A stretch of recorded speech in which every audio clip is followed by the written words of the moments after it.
Salut à tous. Au sommaire de ce numéro 4 de la 14e saison de Rétrovision, nous aurons Revenge of the Gator sur Game Boy, Gremlins 2 sur NES, Shining Force sur Mega Drive, Hotel Mario sur CDI, Merlin Racing sur Nuon. Bienvenue dans Rétrovision.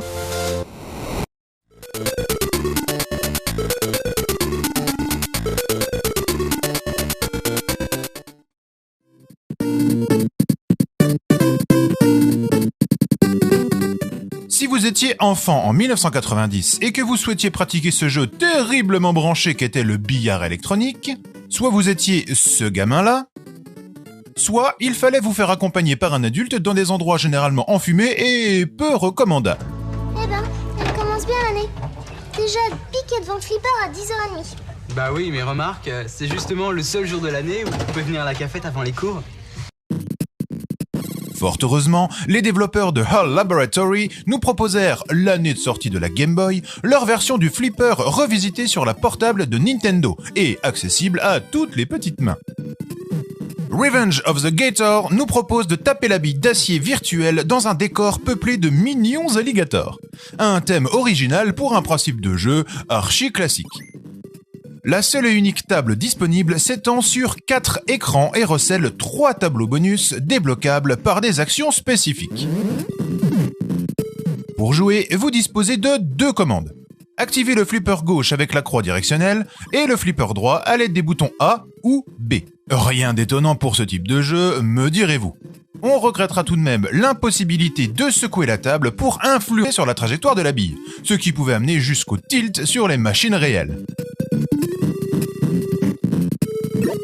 Vous disposez de 3 essais pour faire le plus gros score. Si votre bille tombe entre les flippers de la partie inférieure de la table, elle est avalée goulûment et c'est perdu. Cette petite animation et l'effet sonore qui l'accompagne vous taperont vite sur les nerfs. Pour vous aider à rester en jeu le plus longtemps possible, chaque écran dispose d'un mécanisme différent permettant d'activer temporairement des barrières retenant la bille. Ici par exemple, il suffit de taper les 4 museaux d'alligator pour sécuriser la zone. Amis des bêtes, votre sensibilité sera mise à l'épreuve. Les stages spéciaux offrent quant à eux un bonus 2 points en remplissant la mission proposée. Dans celui-ci, à la manière d'un casse-brique, il faut se frayer un chemin pour éclater la tête du reptile.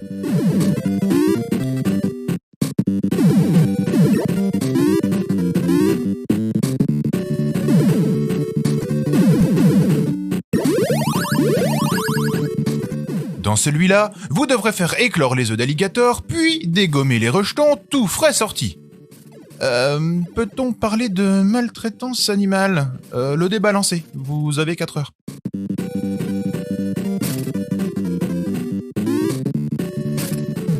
Bien que fourmillant de petits détails amusants, les tableaux s'avèrent assez simples dans leur architecture. Les mécanismes sont somme toute classiques et on se retrouve rapidement avec le sentiment de répétition du fait du manque de variété dans les missions. On aurait aimé davantage de fantaisie dans la construction des parcours, ainsi que des bonus supplémentaires. Outre la course au high score, ce qui rend le titre accrocheur est sa forte identité. Dès qu'on lance la bille, on se retrouve dans une ambiance empreinte de légèreté et d'humour, accompagnée de ces alligators si attachants. Les quelques thèmes musicaux bien choisis renforcent le caractère décalé du soft et vous resteront même peut-être en tête si vous persévérez dans la quête du meilleur score. La physique de la bille, sans être d'un réalisme absolu, est agréable et contribue au plaisir de jeu. La sphère se déplace de façon très fluide et réagit précisément aux différents impacts. Cela donne l'impression d'avoir un réel contrôle sur ses enchaînements. De ce côté, les programmeurs ont assuré. Visuellement très propre pour un titre de première génération, Revenge of the Gator assure l'essentiel, même si encore une fois on aurait pu espérer davantage de variété et de détails dans les décors. L'absence de scrolling ne nuit nullement à la lisibilité de l'action, les transitions entre les tableaux se faisant toutes naturellement. Au final, Revenge of the Gator propose un divertissement sans prétention, mais bien réel. Sorti à une époque où les représentations vidéoludiques de Flipper étaient rares, le titre dispose d'arguments pour retenir le joueur le temps d'une partie et l'y faire revenir de temps en temps. Son manque de contenu, même pour une petite cartouche Game Boy, le prive de faire partie des incontournables de la machine.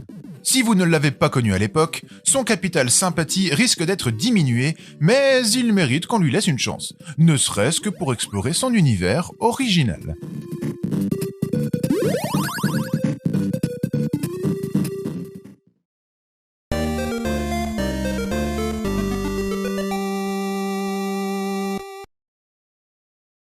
Si l'histoire nous aura bien appris une chose, c'est que le cinéma et le jeu vidéo ne font pas bon ménage. Pourtant, si le 7e et le 10e art semblent incompatibles, il y a quelques exceptions, comme ce Gremlins 2 The New Batch, développé par Sunsoft pour la NES. Déjà à la barre de l'excellent Batman, qui fait oublier sans peine toutes les mauvaises adaptations de films en jeux estampillés LJN parus sur la console de Nintendo.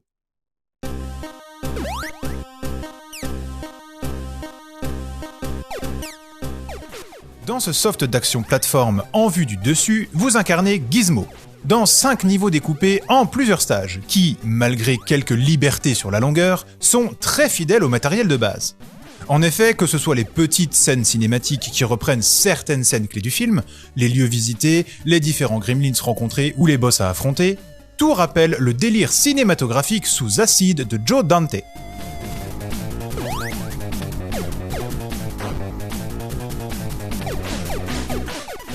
Graphiquement, les développeurs ont parfaitement su exploiter les capacités de la NES.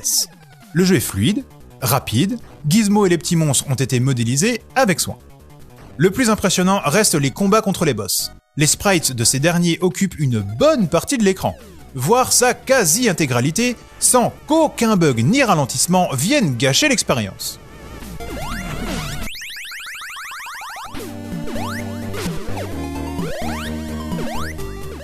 Manette en main, si l'on accepte une petite latence concernant l'exécution des sauts et une petite difficulté pour éliminer les ennemis situés en diagonale, c'est un pur bonheur de contrôler le Mogwai, qui gagnera en puissance de feu au fil de l'aventure, mais qui aura malgré cela fort à faire pour atteindre la fin du jeu.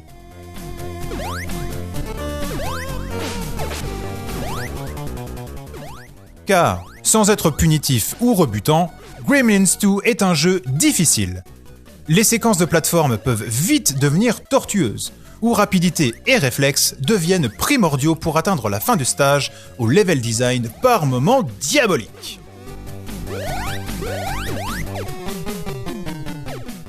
Heureusement, des items sont présents pour faciliter votre progression. Certains sont présents en éliminant des ennemis, comme l'ampoule qui éradique toute menace présente à l'écran, ou le tremplin qui permet d'avancer sans danger pendant un court laps de temps.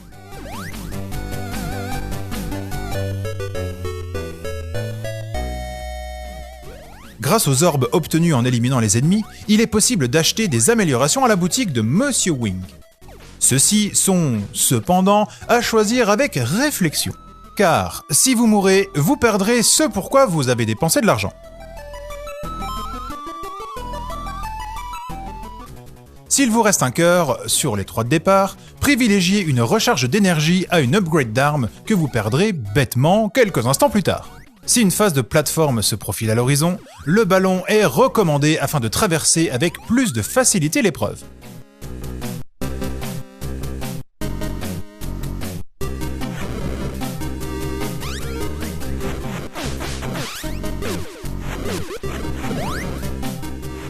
Graphiquement réussi, difficulté bien dosée doublée d'un challenge corsé sans pour autant être infaisable, d'une fluidité à toute épreuve, une once de stratégie quant au choix des améliorations à équiper, respectueux du film qui l'adapte, Gremlins 2 est une petite pépite qui ravira les fans du Mogwai, mais aussi les autres qui tiennent ici un excellent jeu de la NES.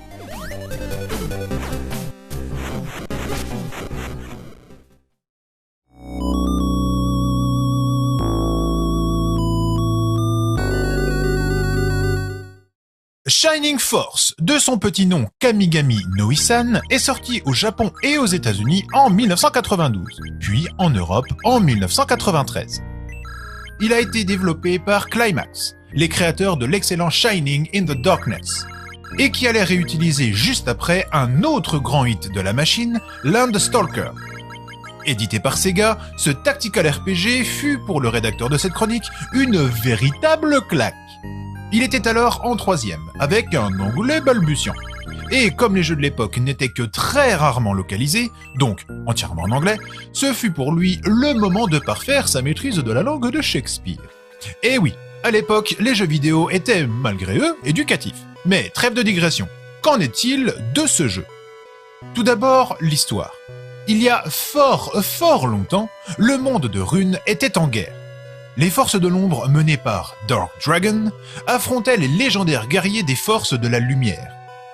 Celui-ci fut finalement vaincu et enfermé dans une autre dimension.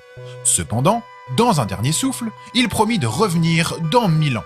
Et comme par hasard, notre histoire débute à ce moment-là, 1000 ans plus tard. Tout le monde a fini par oublier cette prophétie, jusqu'au jour où le royaume de Runefrost entra en guerre contre les autres royaumes. Ramladou, le roi autrefois bienveillant de cette contrée, serait, selon les rumeurs, perverti par le sorcier noir Darksol.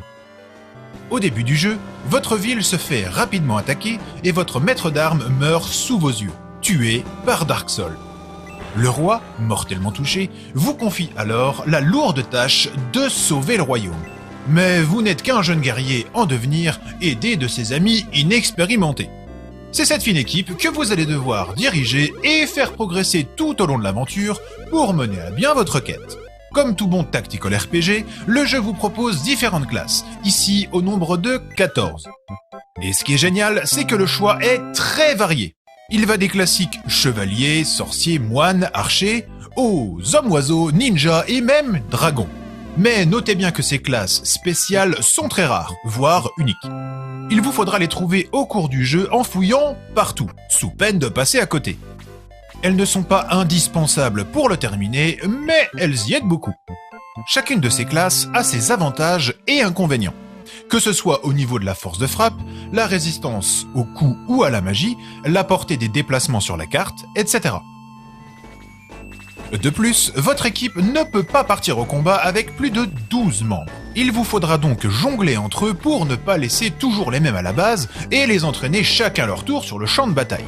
Arrivé au niveau 10, vous pourrez les promouvoir et leur permettre de changer de classe. Ainsi, ils pourront apprendre de nouvelles magies et maîtriser de nouvelles armes. Mais cela a un prix. Dans un premier temps, ils seront un peu moins puissants.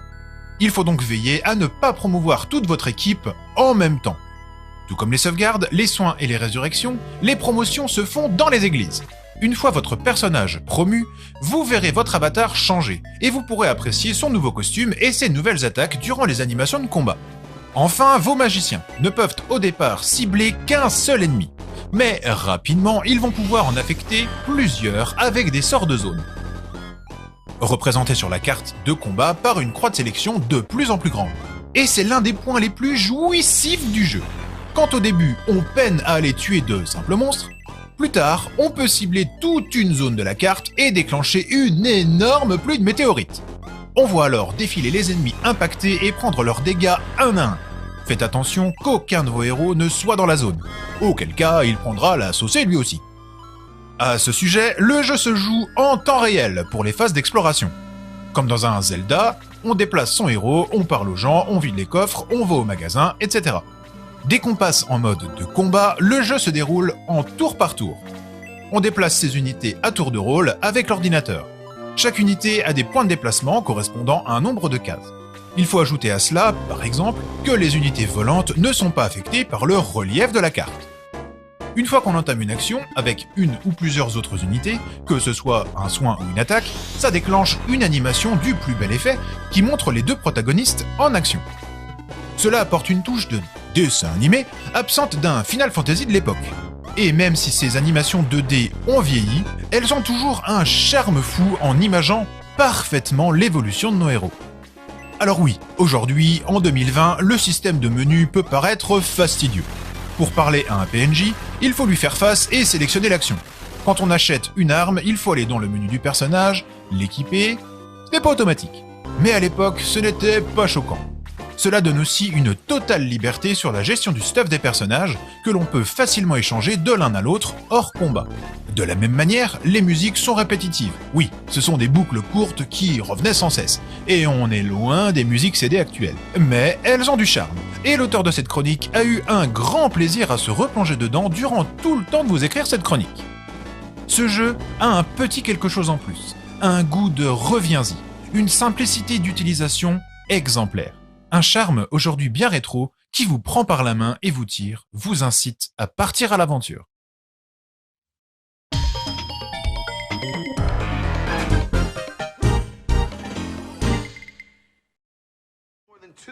Vous en connaissez des consoles maudites ? Et des jeux maudits ? Et donc des jeux maudits sur des consoles maudites ? Eh ben, c'est un peu la réputation qui précède cet Hotel Mario, jeu sorti en 1994 sur le CDI de chez Philips et développé par Fantasy Factory. Pourquoi cette étiquette ? Je vais pas rentrer dans les détails car, de 1, pas mal de monde est au courant de cette histoire et de 2, ça prendrait trop de temps. Mais Nintendo et Philips ont eu un partenariat dans les années 90 qui a permis au CDI de pouvoir sortir plusieurs jeux de marque Nintendo. Le souci, c'est que ce n'est pas Nintendo qui s'en est chargé. Welcome to the Hotel Mario. Bon, je sais, c'est facile, mais ça marche. Entrons donc dans ce jeu à mi-chemin entre plateforme et réflexion. Mario et Luigi, qui a toujours du mal à s'émanciper de son frangin, vont devoir parcourir cet hôtel pour récupérer Princess Peach, kidnappée par l'affreux Bowser. Chaque hôtel, il paraît même qu'il en existe un 8e bien caché, est subdivisé en une dizaine de niveaux et, pour progresser, il faudra réussir à fermer toutes les portes de chaque étage. Le problème, c'est que pas mal d'ennemis seront là pour vous mettre des bâtons dans les roues, ou plutôt des carapaces dans les pattes, même si au final, ils n'en tirent pas. Heureusement, vous avez la possibilité de sauter sur leur tête, de vous baisser, de vous cacher dans les différentes portes environnantes et, comme chaque Mario qui se respecte, et même dans ceux qui ne se respectent pas, vous aurez également droit à quelques items bien connus, souvent cachés derrière des portes comme l'étoile d'invulnérabilité, le champi qui octroie à Mario le droit de se faire toucher une fois, et la fleur de feu permettant de tirer des boulettes enflammées sur les ennemis au loin. Bon, vu comme ça a l'air facile, mais il faudra faire méga gaffe au positionnement des ennemis de l'étage supérieur, car si vous les touchez en sautant, vous êtes mort. Prenez garde aussi qu'ils ne s'amusent pas à rouvrir à nouveau les portes déjà fermées et surtout, faites attention au timer, car si vous dépassez le temps imparti, vous êtes bon pour tout recommencer. Heureusement, un système de continu infini est présent, tout comme la possibilité de sauvegarder, si la pile de votre CDI le permet, encore. Lors du 10e tableau de chaque hôtel, vous aurez à faire face à un boss qui reviendra continuellement vous titiller jusqu'à fermeture de toutes les portes. À noter la présence d'un mode 2 joueurs en alternatif avec Mario et Luigi. Hotel Mario est un des jeux les moins connus de l'univers Mario, au vu de ses origines douteuses, et il est souvent décrié pour ses cinématiques. Alors oui, c'est vrai, elles sont moches, mal animées, et disposent d'un doublage français plus que douteux. Désolé, je ne pourrai pas vous en faire profiter car j'ai réalisé ma capture avec une version non traduite. Je sais pas pourquoi d'ailleurs. N'empêche que le jeu est pas si mauvais que ça. Bon, graphiquement c'est spécial, avec un Mario à l'air malsain.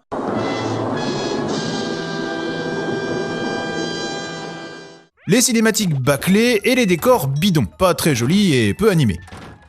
Mais le bestiaire de Mario est bel et bien là, même si le design diffère quelque peu.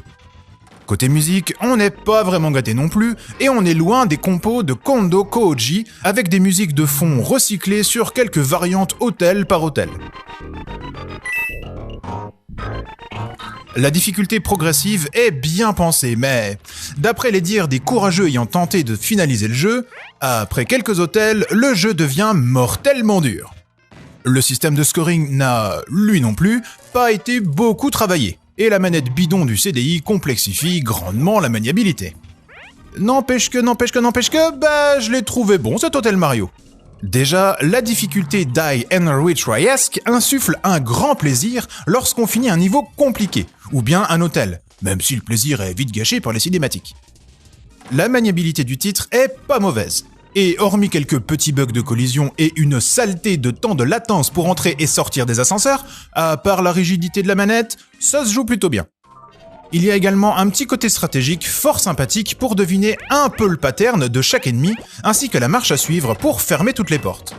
On trouvera aussi pas mal de petites subtilités de gameplay divertissantes, même si parfois bien irritantes, comme le changement de sens des ascenseurs, les lumières qui s'éteignent ou bien les sols glissants. Après quelques heures passées sur Hotel Mario, j'ai finalement trouvé dans ce titre un puzzle plateforme sympathique comme tout. Difficile mais addictif, maniable et bien pensé malgré certaines carences, il ne faut pas rester bloqué sur les odieux cinématiques. Alors oui, on est loin des Mario japonais, mais franchement, sur CDI, difficile de faire la fine bouche. Difficile.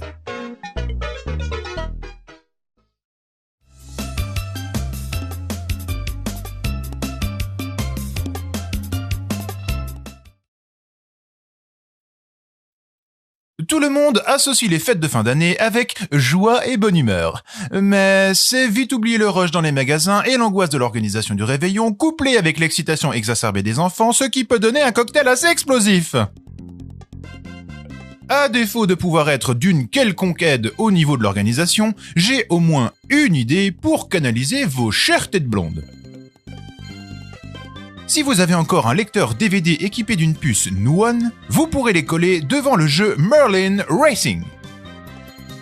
Développé par le studio belge Miracle Designs, à qui l'on doit le peu fameux Atari Kart, déjà traité dans Rétrovision, Merlin Racing est, comme vous vous en doutez, également un jeu de course. Tandis que son prédécesseur s'inspirait grandement de Mario Kart, celui-ci lorgne plutôt du côté de Diddy Kong Racing. Au lancement du jeu, 4 modes vous seront proposés: Arcade, Adventure, Time Trial et Tournament. Les modes Arcade, Time Trial et Tournament étant tout ce qu'il y a de plus classique, attardons-nous plutôt sur le mode Adventure. Dans celui-ci, on nous explique que Merlin, ou Merlin en bon français, s'est fait capturer par la sorcière Prava, qui, comme toute sorcière bien cliché qui se respecte, est vieille, moche et aigrie. Mais malheureusement pour notre enchanteur, elle a oublié d'être bête, et celle-ci s'est aperçue que Merlin, au lieu d'être un véritable magicien, n'est qu'un vil rabouin qui tire son pouvoir de cristaux enchantés, les cristaux Zithral. Psst. D'autres rumeurs affirment qu'il tirerait en réalité ses pouvoirs d'anciens grimoires mystiques tels que les 1001 tours de Garcimore, la magie selon Majax ou Pif Pouf faite comme Mirouf. Mais je digresse.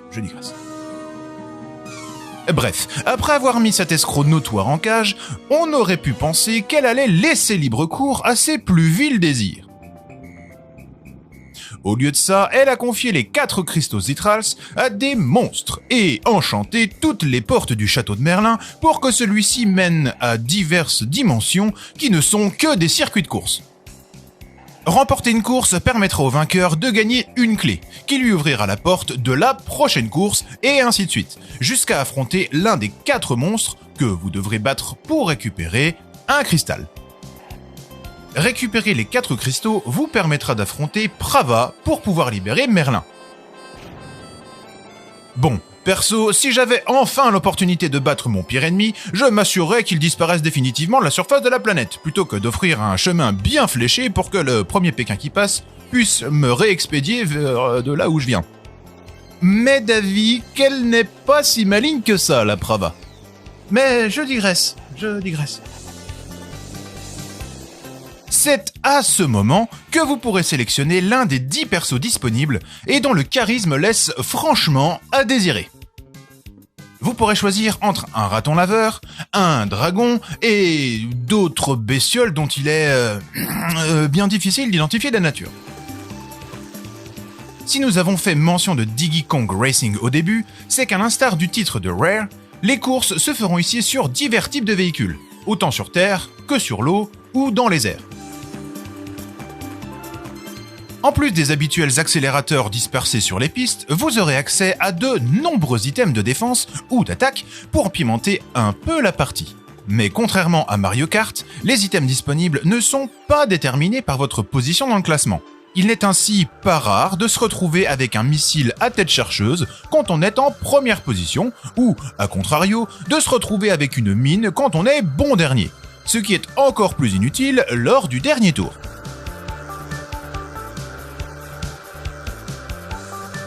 Néanmoins, le point le plus étrange de Merlin Racing est sa difficulté très mal dosée. Pour un jeu principalement dédié à un jeune public, certaines courses nécessiteront une connaissance parfaite du tracé car les adversaires ne vous feront aucun cadeau et la victoire se jouera parfois sur les items que vous récupérez en cours de route. Une réussite qui repose donc plus souvent sur le facteur chance que sur vos talents de pilote. Un fait qui n'en sera que plus frustrant face aux monstres qui, non contents d'aller plus vite que vous et de toujours prendre une trajectoire idéale, vous pourriront la vie en piégeant la piste, élevant la difficulté à un niveau hors de toute logique.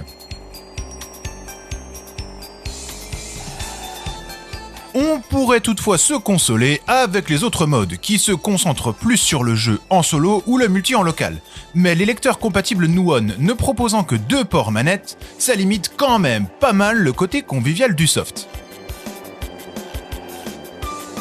Mais ne noircissons pas totalement le tableau. Outre les carences décrites précédemment, il faut admettre que les différents véhicules se pilotent plutôt bien et que le nombre de circuits est assez conséquent. Le tout dans une réalisation globale analogue au titre Nintendo 64, et ce malgré certains décors chargés et aux couleurs parfois criardes qui gênent la bonne visibilité de la piste.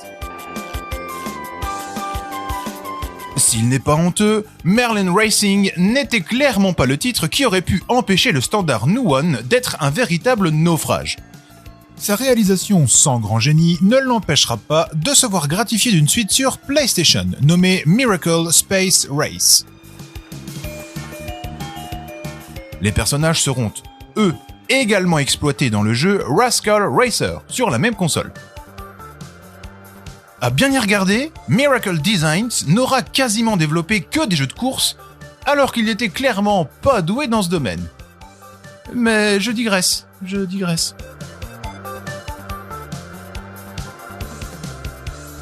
Voilà, j'espère que l'émission vous aura plu.